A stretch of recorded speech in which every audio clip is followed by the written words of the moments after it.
Bom dia a todos. Hoje nós vamos falar sobre os meios de comunicação e seu surgimento. E o que são os meios de comunicação? Os meios de comunicação, eles são ferramentas importantíssimas para o desenvolvimento da nossa sociedade, como ela é hoje em dia, porque ela permite com que o conhecimento, a comunicação entre as pessoas seja feita, seja realizado, e as pessoas cada vez mais vão trocando conhecimento entre si e possibilitando a evolução da sociedade em si.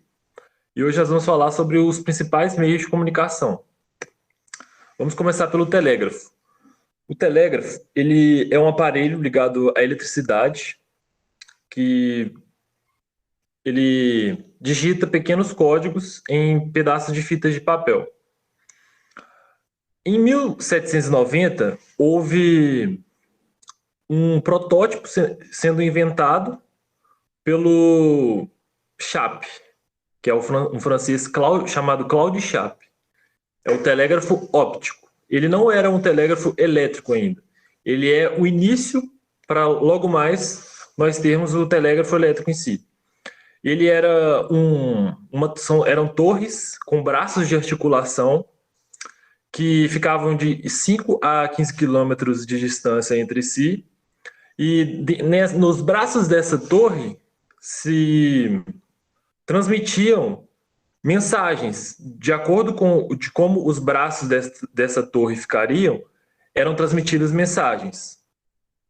Esse telégrafo óptico ele foi consolidado entre a invenção de um telégrafo óptico da cidade de Paris até a cidade de Toulon, que era formado por 120 torres. Aqui nós temos a imagem do telégrafo de Chappe, que é o telégrafo óptico. Aqui tem a torre, né, que os braços ficavam, e aqui nesse pequeno quadrinho mostra todos os códigos que eram feitos a comunicação. Cada pequeno código significava uma letra, uma palavra do nosso alfabeto mesmo, alfabeto tradicional. E aí vem o telégrafo de Morse. Em 1865, Samuel Morse ele projeta o telégrafo elétrico. O telégrafo elétrico ele funcionava da seguinte forma: era um aparelhinho, né, que tinha um transmissor. Ele era controlado por um aparelhinho que circulava corrente elétrica.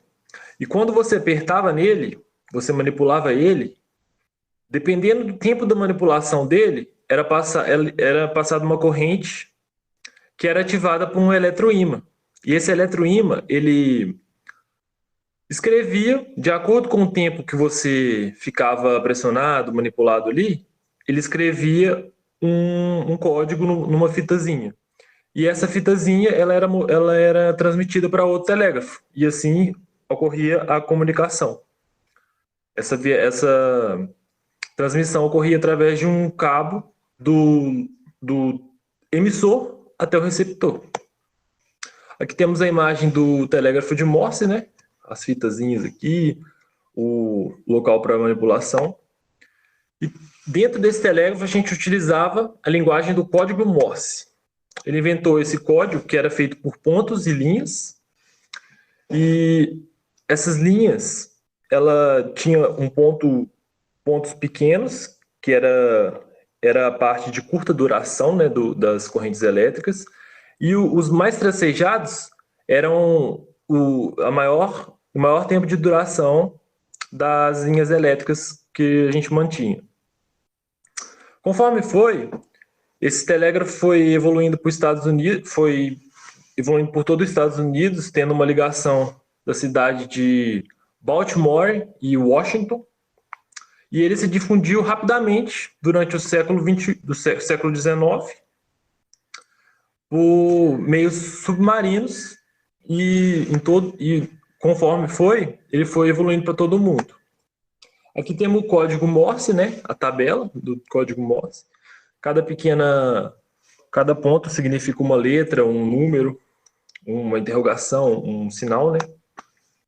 Temos aqui os principais protocolos, que é o protocolo do telégrafo óptico, que era feito mais de uma forma mais manual, né? Que eram as torres que eram transmitidas informações de uma torre a outra, usando também os sinais.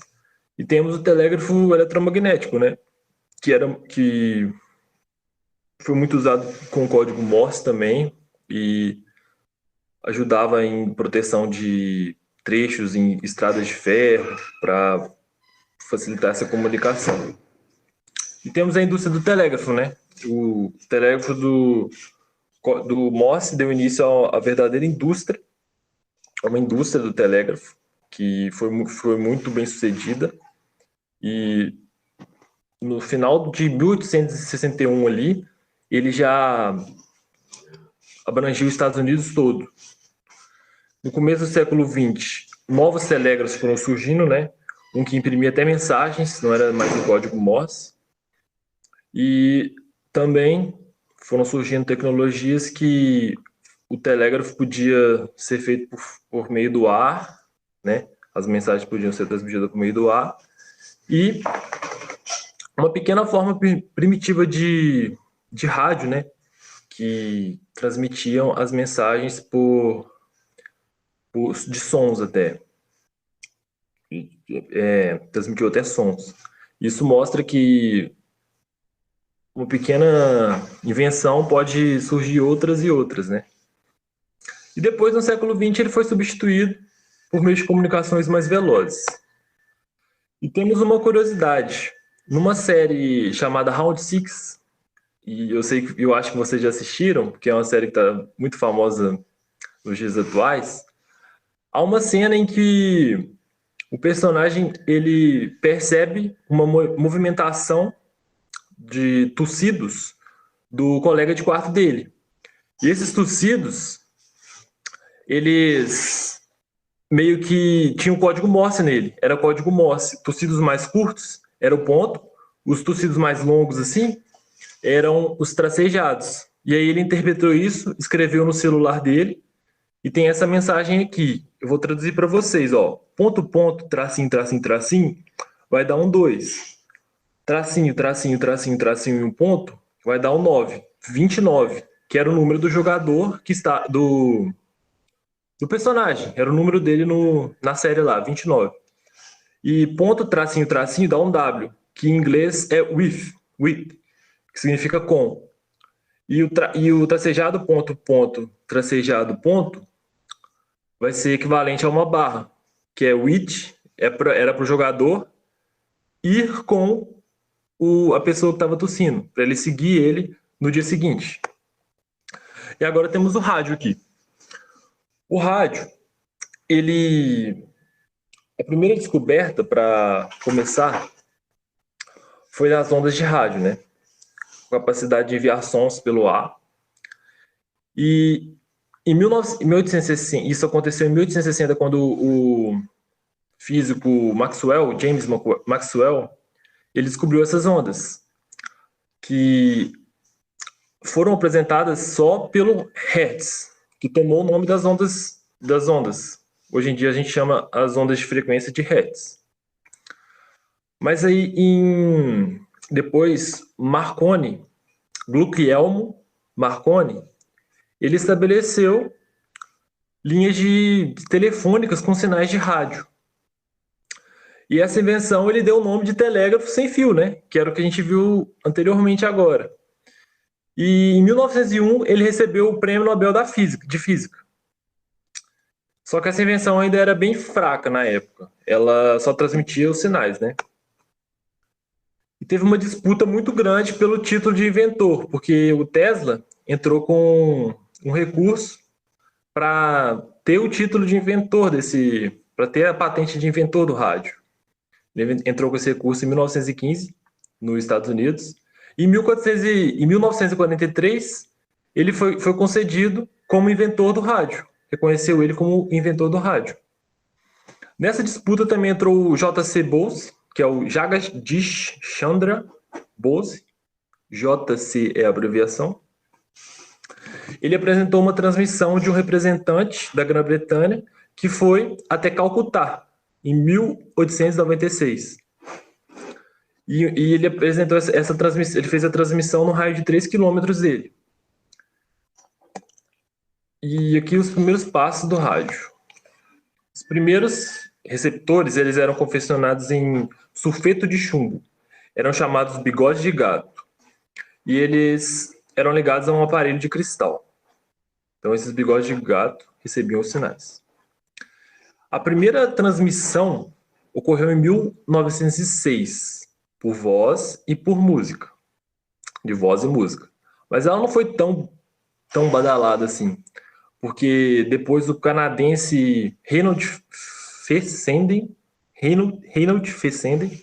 ele reproduziu 1 hora de conversas e de músicas. Aí surgiu os primeiros podcasts, né, digamos assim. E no início havia muita dificuldade, né, de se sintonizar no rádio. Não era muito popular ainda e não era muito economicamente viável.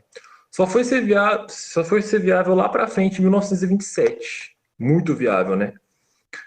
E o seu começo de uso em massa foi com o começo da Primeira Guerra, né? Teve o começo da Primeira Guerra, as pessoas viam as notícias, as notícias por meio do rádio.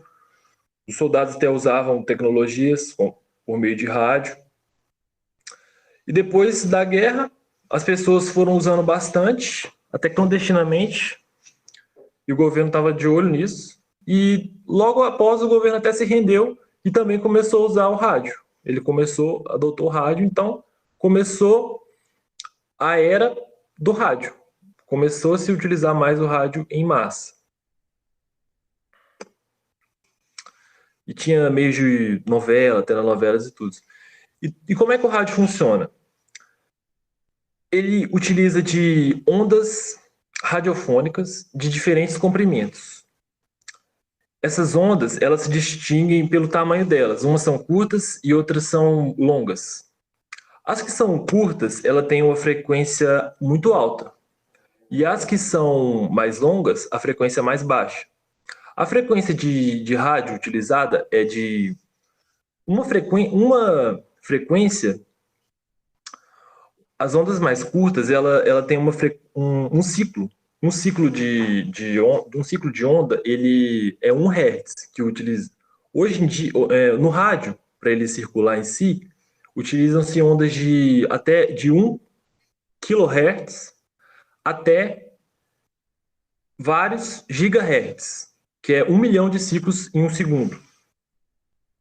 As ondas de luz visíveis são as mais curtas, né? As mais curtas são as que ficam mais abaixo, só que as frequências são mais altas. E essas ondas, elas se transportam em linha reta.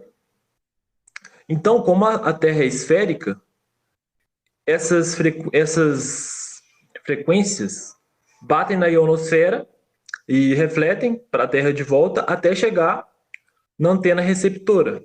Ela é do transmissor, o transmissor passa, manda a onda, como ela anda em linha reta, ela bate na ionosfera, que é uma das camadas da atmosfera da Terra, e vai até o receptor.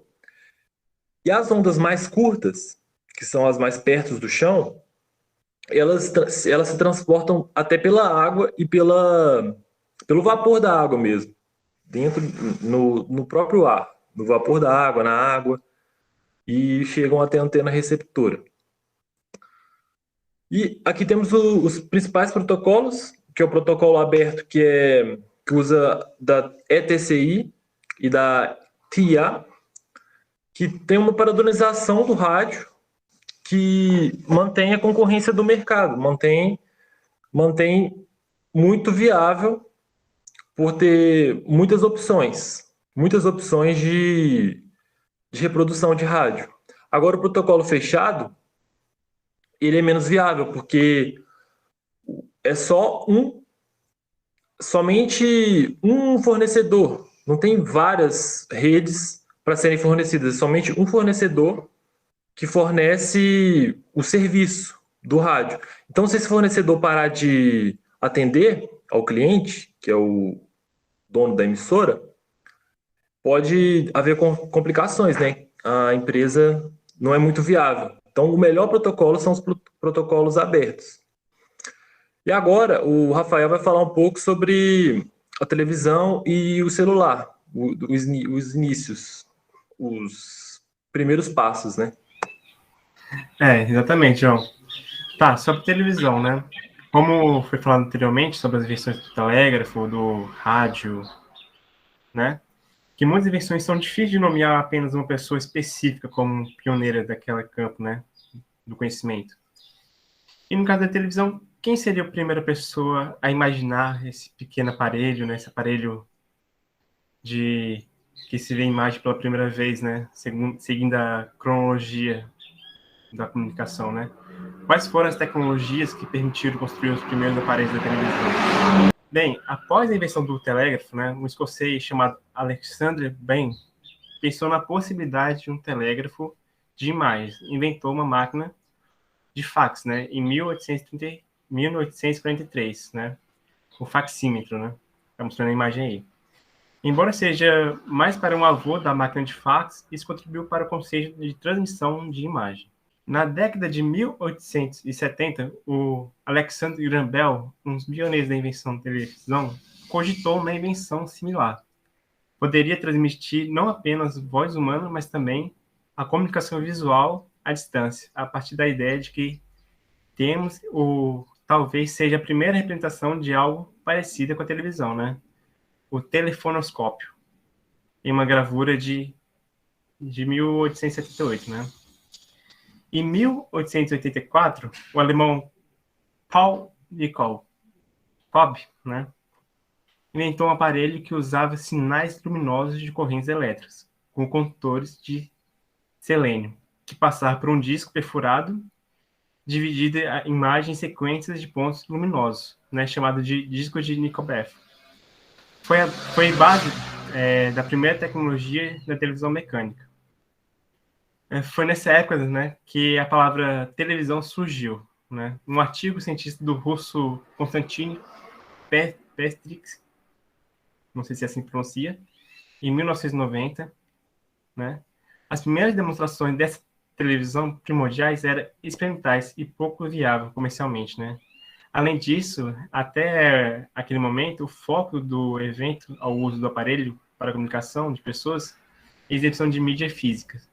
Apenas em 1922 que o escritor de ficção científica pensou na ideia de transmitir pela televisão vários nomes no cinema por rádio, né, do rádio chegaria, patenteando, buscando uma maneira de possibilitar isso, né, os inventores, né, chegando no uso de tubos de raios catódicos, né, que são as TVs de tubos que a gente conhece atualmente, né, no lugar do disco de Nipkow, inaugurando assim a televisão eletrônica, né, tinha que ter visto tudo. Tá. O primeiro inventor dessa forma de televisão é um motivo de debate. Por quê, né? Mas, novamente, é sempre difícil de responder exatamente essa pergunta, né? Pois os pioneiros mais importantes desse ramo são o físico russo Boris, né? E seu assistente engenheiro Vladimir Vroskin, em 1923, trabalhando em Peterburg, né? E o Vladimir patenteou a primeira televisão, né? Nisso, né, um engenheiro escocês, John Byrne, realizou a primeira demonstração pública dessa televisão eletrônica, né, em 1926. Ele fundou sua empresa e em 1928 ele realizou, né, a primeira transmissão, junto com o Vladimir, né, que fez essa demonstração. A televisão foi contratada pela Rádio Cooperativa América RCA, né, que era uma das maiores empresas de comunicações dos Estados Unidos no período. Pode passar. E junto com tudo isso, né, em paralelo, tinha um estudante da UTAM chamado Phil Flexford, que registrou em 1927 a patente da sua televisão, né? E a RCA travou uma longa batalha jurídica para ver quem foi o vencedor, né? Em 1934, graças ao seu professor, né, na faculdade, ele manteve o esposo do adolescente, conseguiu comprovar isso e ter ganhado a causa. Claro que esse é um resumo bastante objetivo dessa corrida tecnológica e do ponto da década, né? Em 1930, a televisão começava a deixar de ser experimental e passou a conquistar espaço, né? Especialmente nos grandes centros urbanos. No dia 14 de julho de 1930, estava o primeiro-ministro britânico, né, assistindo a transmissão inaugural no primeiro drama televisionado no Reino Unido. Quem instalou a televisão e viria a chefiar a seção da TV da BBC, né, o John Bryan. Em 1936, tivemos a primeira transmissão de Jogos Olímpicos, né? Em 1938, o primeiro plantão noticiário ao vivo da história foi após a Segunda Guerra Mundial. Entretanto, que a televisão se expandiu primeiro com os avanços tecnológicos derivados do conflito da época, né? Segundo pelo fato que durante o conflito as prioridades de produção eram outras nos Estados Unidos. No final da década de 1940 e na década de 1950, são chamadas eras de ouro da televisão, pela rápida expansão e o número de aparelhos de produção de emissoras, né? Alguns dos principais nomes da cultura pop dos Estados Unidos do século XX começavam sua carreira, né, nesse período. Tornou-se rotina transmitir ao vivo grandes eventos esportivos, incluindo inovações como o replay, também década de 1950, também primeira gravação de transmissão de cores. Mas o custo e o desafio da transmissão a cores do aparelho, né, fizeram com que as cores se tornassem regras apenas no fim da década de 1970. Né? Passamos 20 anos aí sem cores. Tá. No Brasil, a primeira rede de televisão foi a TV Tupi, criada por Assis Chateaubriand, em 1950. Né? Aproveitando parte da estrutura criada pela transição da Copa do Mundo, daquele ano, né? Para divulgar e incentivar o consumo das novas mídias, né? O Assis distribuiu televisões para restaurantes e bares para poder assistir a Copa. A evolução tecnológica, de regra, é preciso ter TVs de tubos, né? Porque essas televisões de tela plana, até então, eram só na ficção. E só depois que tivemos a ideia da TV de plasma, LCD e LED, né? Que surgiu a partir dos anos de 1980. E no último ano, né, a partir de 2010, Smart TV chegaram ao mercado, permitindo a união de vários serviços de streams, né, em um único aparelho, incluindo a televisão por si só, né. Tá, agora sobre os celulares, né. Quanto que foi criado? Bem, a gente pode dizer que teve o boom da criação do celular em janeiro de 2007, né, o celular, digo, smartphone, quando Steve Jobs subiu no palco, né, para anunciar seu iPhone, que poderia conquistar, e foi o primeiro smartphone a ser tão programado, tão almejado assim, né? Mas nem de longe foi o primeiro celular criado, né? Como vocês podem ver aí, tem um IBM Simon, né? Que era o tijolão da época. Bem, o iPhone foi uma combinação tão poderosa de funções que a Apple tornou-se a maior empresa de tecnologia em lucro, enquanto concorrentes da época do Motorola, BlackBerry, Ericsson e Nokia, né, lideravam o mercado. Foi um baque tão grande, né, que a empresa, se não me engano, a BlackBerry, né, caiu um valor de mercado de 77 bilhões de dólares, né, para 4 bilhões no fim de 2016. O que o iPhone fez, né, essa mudança toda, principal foi na interface, né, abandonando totalmente o teclado tradicional dos celulares para uma tela mais interativa ao toque, né.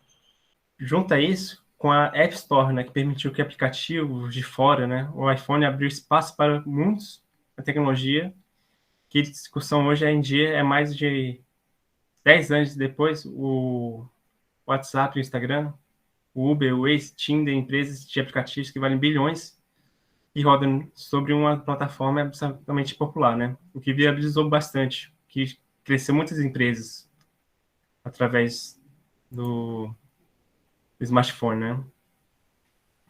Isso também revolucionou na parte do web, né? Pois agora tinha um browser na mão do celular, o Safari, que impulsionou a revolução da HTML5, tornando-se essencial para todas as páginas do mundo se tornasse um design responsivo. E depois ainda vem as outras funções de hardware, né, que já existiam em outros celulares, mas foram incorporadas no iPhone e ganharam uma nova utilidade graças a aplicativos como câmera traseira, né, de alta resolução, e a dianteira para videochamada, né?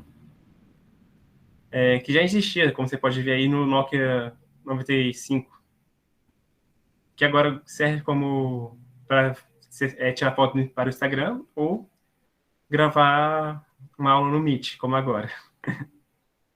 Um exemplo de outras funcionalidades que foram mais úteis, né, com os smartphones é o GPS, né, que se tornou com no trânsito com o Waze, né, o aplicativo Waze, e também com jogos, né. Você pode ver no Pokémon Go que você usa uma câmera e um GPS para poder jogar. Foi uma mudança tão grande que, segundo o Steve Jobs, a palavra dele, né, ele ganharam pelo menos 5 anos sem competição. 5 anos onde a combinação de hardware e sistema, né, cresceu ganhando aplicativos, funções, acessórios, e sem smartphones que realmente bateu de frente com o que ele oferecia, né? O que é curioso é que o smartphone acabou repetindo o mesmo que aconteceu com os computadores, né? Que em 2005 a Google tinha comprado o sistema operacional aberto para o smartphone baseado em Linux, o Android. E para correr atrás do prejuízo e bater de frente com a Apple, né? Precisava repetir a estratégia da Microsoft. Ao invés de concorrer com celulares e sistemas, colocaram os sistemas e soltaram abertamente, né, o Android para quem quisesse colocar nos seus aparelhos. Ao contrário do iOS, o Android controla menos os seus usuários, né, pode fazer ou instalar no seu celular. E ao contrário do Windows, né, não precisava ser pago. No Android se tornou o sistema operacional mais comum nos novos computadores, feitos que na Microsoft comparado à Nokia, né? Conseguiu repetir. No mundo dos PCs, a Apple tem seus computadores mais caros e sistemas exclusivos, enquanto vários outros fabricantes usam o sistema do Microsoft, né? E nos celulares usam o sistema do Android, né? Ao contrário da maioria de outros bens, né, de consumo, o ciclo de atualizações de lançamento de smartphones é anual, o que ajudou a deslocar o eixo de inovação e produção de celulares da Europa para a Ásia, da América para a América, né? Eles causando uma grande margem de lucro absurda e privilégio que criou um nicho de celulares de luxo, né? Mas a coreana Samsung produz muito mais aparelhos do que ela, o que faz com que ela fique mais barato, né? Depois de anos montando nos Estados Unidos, né, outros países desenharam essas marcas como a Huawei, a Xiaomi, Vivo, a Apple, né, que são da China, produzindo seus próprios desenhos e inovações, que são mais baratos e passaram ainda mais rápido que as outras partes do mundo, né? Locomoveram. E conforme o número de usuários e de programas aumentam, também a capacidade de celulares também aumenta, né? Mensagens instantâneas, e-mails, redes sociais, acesso a documentos, serviços bancários, pagamentos, chaves de carro, diagnóstico, saúde e muito mais, né? Capaz de fazer a gente perder espaço, a gente espera tranquilamente que ganhe mais habilidades com o tempo, mesmo que a gente não troque de aparelho. E nisso, né, bilhões de pessoas com poder de computação, tem poder de computação maior do que a missão Apollo, né?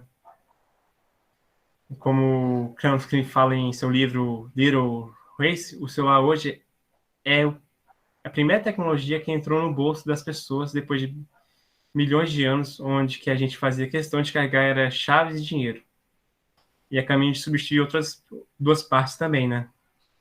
Não precisa mais ter chave nem dinheiro para poder andar na rua tranquilamente.